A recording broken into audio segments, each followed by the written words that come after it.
Émile Biasini et François Mitterrand s'accordent sur un nom, Paye.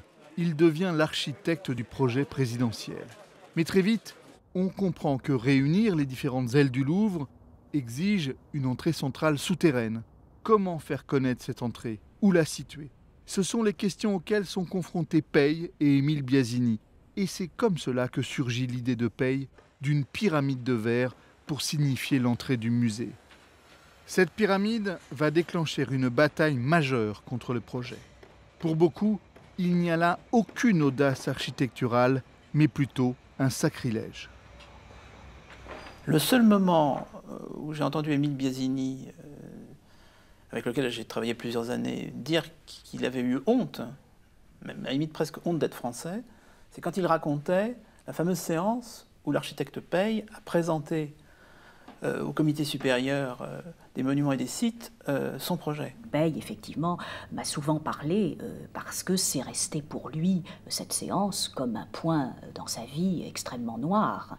Et que dans la pénombre propice des projections qu'on n'appelait pas encore PowerPoint, des ricanements, des commentaires très désobligeants se sont exprimés courageusement dans la pénombre en présence de Paye.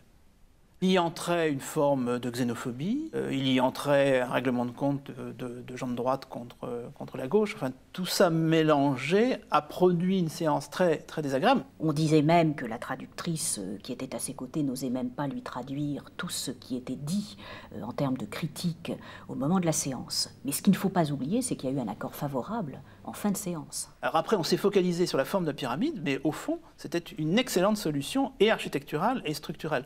Donc on avait le bon architecte, on avait le bon administrateur, grand commis de l'État. Évidemment, dans toute cette affaire, Jack Lang s'est trouvé un petit peu sur la touche. L'hostilité grandissante d'une partie de l'administration du Louvre devant l'idée d'une pyramide dans la cour Napoléon pousse Jack Lang à revenir dans le jeu.